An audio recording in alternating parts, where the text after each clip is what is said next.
backgrounds as well. Muskie County Detective Jim Nolan. With a heavy heart, we can announce today that we have recovered 3 more bodies this morning. We think we have found everybody who was in that house. The Lay family, we think we have recovered all members of that family. And I want to give you an update on where things are going to stand. So at this point, there is no other search going on inside the building. We're trying to make sure the building is secure. We're going to be turning it over to the East Lansdowne officials as soon as possible for destruction and to make that area safe. At this point, the investigation moves to the Chief Medical Examiner of Delaware County. They have taken custody of all 6 bodies that have been recovered. I want to thank Chief Nolan and CID, the Criminal Investigation Division of the DA's office, have done incredible work handling this crime scene and recovering those bodies. I was with them yesterday when they pulled 2 of those bodies out. It is gruesome work, when they did a fantastic job. Now our Chief Medical Examiner is doing his part of the job.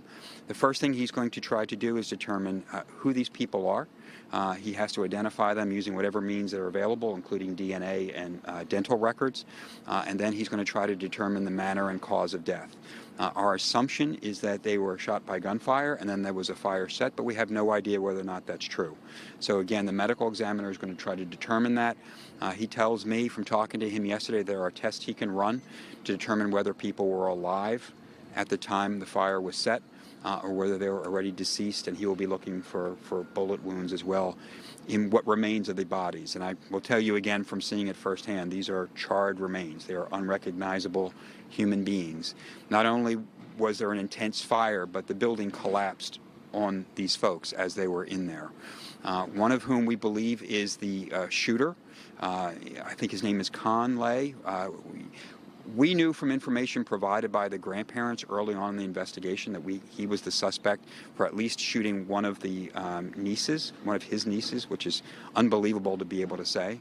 I was trying to shield the grandparents from all of you, quite frankly, because they were going through an incredible trauma that I still can't imagine. They have literally lost everything they have. They've lost everybody they loved, and they've lost their home. And they've been trying to deal with that for the last couple of days, and they seem to be just people who are in utter shock, as I think all of us would be. So at this point, we're going to wait for the Chief Medical Examiner's report. If Mr. Lay, who we believe to be the shooter, if the torso recovered with the firearm is in fact him, the criminal investigation will be closed because we will have found the person we believe at least killed one person in this home and probably killed all the others himself. At that point, there is still a little bit of paperwork that has to go on. My Special Investigations Unit will do their work just to determine, all the facts that what happened here that night, and every officer who discharged their weapon will be interviewed. Of course, everyone who discharged a weapon was completely justified in doing so. But we are law enforcement agencies. We have to have all the paperwork to document everything we've done. We're also going to make sure if there's any lessons to be learned, they can be learned through this process, this horrible, unspeakable tragedy has taken place here in East Lansdowne. I want to thank every single law enforcement agency in this region who has offered their support. Not only the Delaware County agencies who have been picking up patrols and doing other things for Lansdowne and for East Lansdowne, who are both, by the way, still short one police officer. But the state police who have guarded the site, my colleague Chris, the new DA of Chester County, he reached out to offer help. Michelle Henry, the Attorney General of Pennsylvania, made sure that whatever resources that we needed, they had. I heard from the governor last night, making sure that I knew that he had Delco's back and whatever we needed. We just heard from Senator Casey's office, so the feds have been helpful as well. Every resource we've needed from our Department of Emergency Services, I cannot forget everything that they've done to be out here supporting us in this massive 2-day effort. Hopefully, at some point soon, the community is going to be able to begin the healing process for what happened here. Part of that is going to be when we're able to finally remove ourselves from that property, and East Lansdowne can take back custody of the property, demolish the home, and move on to whatever the future is for that property. But the only good news here today is that we are bringing home Delco's other hero this afternoon. We're looking forward to go back into Philadelphia. For Delco people to go into Philadelphia, it takes a lot. But we deeply appreciate all of the wonderful care Penn Presbyterian has given to our officers. They have been fabulous in helping us and making sure that these officers are safe. We really hope to be able to get him home this afternoon. I think we'll be out there probably around 2 or 3 o'clock for the same kind of ceremony to bring him home. But at this point, this scene, there's just going to be cleanup going on. You don't need to be here. There's no more crime-solving activities going on here today. We're trying to make it secure, do the follow-up work that we need to do to make sure that we can get ourselves out of here and return this community. And I do want to thank, and I, Chief and the Mayor, want to make sure the community, this community, Delaware County community, has been fabulous. They have reached out to all of us, just regular people who cared about the police officers who were hurt and who cared about this family who was going through incredible grief. They've offered everything from food and help, and just incredible. We really are a family here in Delaware County, and I think on behalf of all of us, we want to thank the residents of East Lansdowne and the residents of Delaware County. And if you have any questions, I can... Could you conclude or make a positive, how do you firm up that investigation that ties this crime to a particular person? Like, what would you do to make your case strong? So we have, if he is the individual that the grandmother, who is his mother, identified as shooting her granddaughter, the case is closed as long as he is one of the deceased individuals. Okay? Hold on. At that point, there is no more criminal prosecution needed. Okay? We know people died because a fire was caused here. If he also killed them by gunfire, that just adds to the trauma, but it doesn't change the dynamic.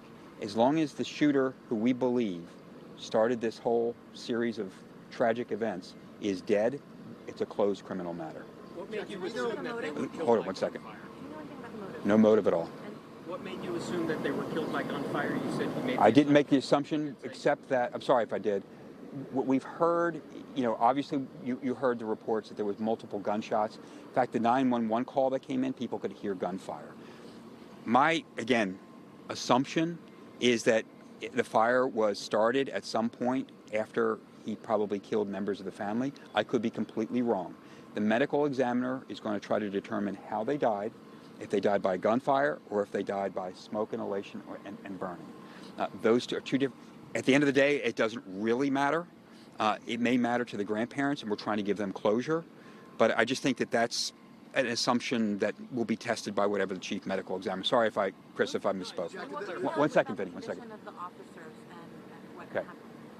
So one officer was shot in the leg. One officer was shot in the forearm. The officer who was shot in the forearm, who is being released today, John Meehan, had both serious injuries. I mean, people put holes. This guy put holes in their bodies in places they weren't supposed to have holes. Okay, so both of them took serious traumatic injuries. John took a little bit more. More surgery was involved. We're really hopeful and thankful that he's getting out. Hopefully today, assuming the doctors release him, and then we'll be able to welcome him back home. Vinny? Jack, did the family, in conversation with you or law enforcement, give any insight as to the moments that led up to the shooting? Any sense of an argument or dispute? Not really. I mean, they were shocked. First of all, they're in shock, period. Trying to talk to them, people who are just numb and overcome with grief and shock is a traumatic experience. I was trying to talk to them a little bit yesterday. Detective Murphy from CID talked to them at length. They don't really have any idea. He just went haywire, and she left the home. Grandfather picked her up. They go into safety, and they try to get police here to deal with the situation. Is that gun registered to him? He owned that gun? Don't know. The gun that we've recovered is a rifle. It's melted at some level. Again, it was inferno. Okay, so all of that stuff is for later. We're not going to trace the weapon until we get past today's stage.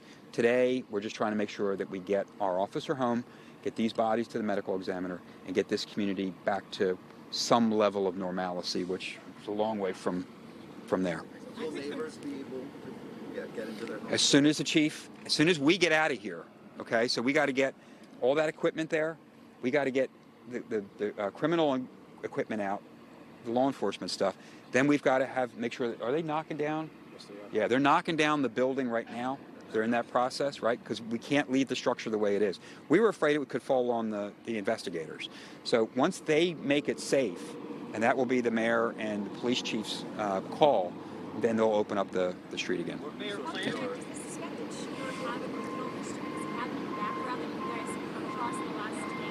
Nothing that I'm aware of that would lead to any kind of event like happened here. Terroristic threats? I've heard that. I honestly, Chris, I haven't paid any attention at all to the guy's criminal record. There's another house that was affected. What resources are available for neighbors who aren't able to get into their home, whose home was damaged by the fire? If there's damage by the fire, I'm sure the borough officials will be available to offer some help, and we can always, victims assistance available assistance is available as well. Well, this is the thing. The house collapsed, right? So wherever they were when they were in the house could be different from where they ended up because the roof and the floors collapsed. So when I was there yesterday, they were removing bodies from what I would call the middle to the back end of the house. But again, I don't know where they were at the time. I don't think any of us are ever going to be able to completely reconstruct what happened at the moment. Again, we're trying to get the cause of death first, right? First, we need to ID these people, make sure we've got everybody accounted for in the family, and the guy we think is the killer of at least one person. At that point, it's no longer a criminal matter, and we're just trying to make sure that whatever evidence we can get to share with the family, share with the community. And based on what you saw, can you piece together what? I can't. I can just tell you again that the roof and the floors collapsed. So the bodies that I saw them pull out there, they were under mounds of debris, okay? But they were in what I would call the middle to the back end of the house. But they were digging in the ground and got these people out. You couldn't even tell what the debris was.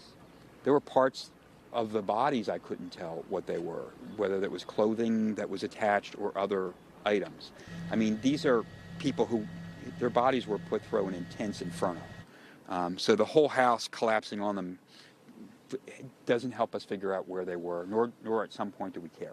Jack, can you, as chief law enforcement officer of Delaware County, that's one thing, but have you stopped and kind of thought about the trauma that has happened here?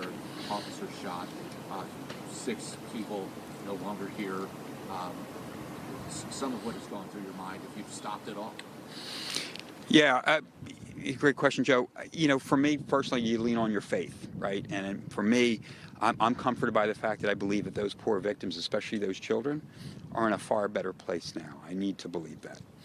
And I also believe that if this man did shoot his family, which is a horrible evil I can't even begin to comprehend, I hope that the Sisters of Mercy at St. Denis taught me the truth, and that he is going to spend the rest of his life suffering in hell for what he did. This is just a horrendous thing. But I do want to say, from a law enforcement perspective, we see evil all the time. Most of what we see in the criminal justice system are people who are dysfunctional. They do harm to themselves, they do harm to others around them. And it's because of some issues in their lives. But there's a small number of people that I've encountered in my 10 years as a prosecutor who are just truly evil people. And they need to be held accountable. I think our good Lord is holding this man accountable. I can't imagine what the grandparents, I don't know how you deal with this. I honestly don't. I can't imagine if I lost my own children, let alone losing my children and grandchildren. Unspeakable. Can we hear from the mayor just Sure. on the community impact? I know you've lost 6 residents, Mayor. I can't imagine what you and your community are going through. Could you?